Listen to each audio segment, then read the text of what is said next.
A bright red plastic chair sat in the hallway outside the door of the principal's office. This chair was known as the hot seat. And at 9:15 on a Tuesday morning, Alex Spencer was in it. During his years at Baldridge Elementary School, Alec had visited the hot seat a lot. He had lost count somewhere in the middle of 5th grade. This morning's visit was the very first time he'd been sent to the principal's office during 6th grade. Except this was also the very first day of school, so Alec had been a 6th grader for less than 45 minutes. A kid could end up in the hot seat at least 100 different ways, most of them pretty standard. Talking back to a teacher, bullying or shoving or punching, throwing food in the cafeteria, stuff like that. But Alec was a special case. Every time he had landed in the hot seat, he had been caught doing something that teachers usually liked: reading. It wasn't about what he was reading or how he was reading. It was always because of where and when he was reading. Maybe his mom and dad were to blame for spending all those hours reading to him when he was little. Or maybe the sailor dog was to blame. Or the very hungry caterpillar. Or possibly the cat in the hat. But there was no doubt that Alec had loved books from the get-go. Once he found a beginning, he had to get to the middle, because the middle always led to the end of the story. And no matter what, Alec had to know what happened next. Today's situation was a perfect example. Just 20 minutes earlier, Alec had been in first period art class, and Ms. Bowden had passed out paper and pencils to everyone. Then she said, "I want each of you to make a quick sketch of this bowl of apples, and don't put your name on your paper. In 5 minutes, I'm going to collect the sketches and tape them up on the wall.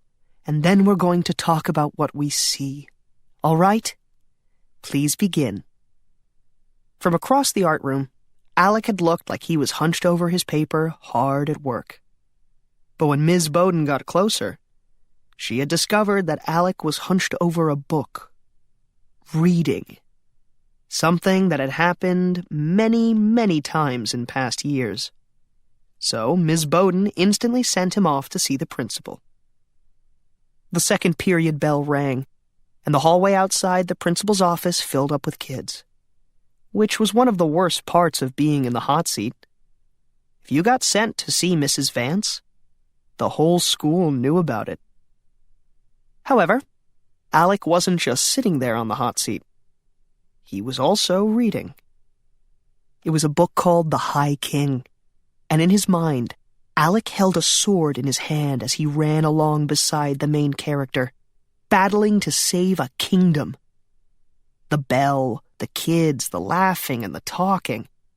To Alec, all that seemed like sounds coming from some TV show in another room. But a loud voice suddenly demanded his attention. "Hey, can you guys smell something?" Without looking up from his book, Alec knew the voice. It belonged to Kent Blair, a kid who lived on his street, a kid who used to be a friend. These days, Kent was very popular and very annoying, and he always laughed when Alec got in trouble. Kent was also in Alec's first period art class, so him showing up like this, it wasn't a coincidence.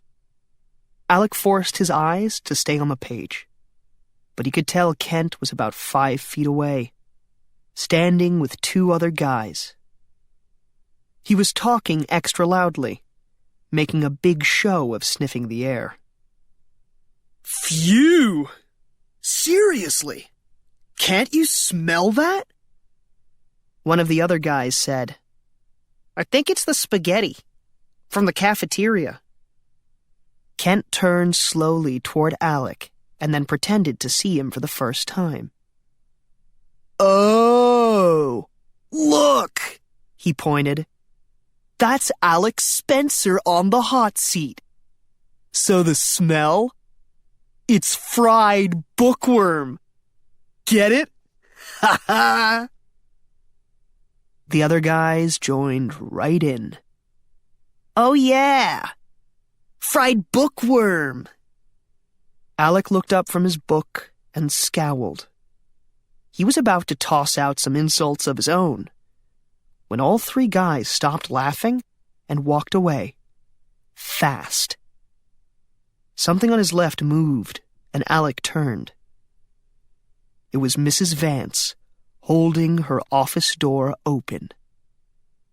"You may come in now, Alec."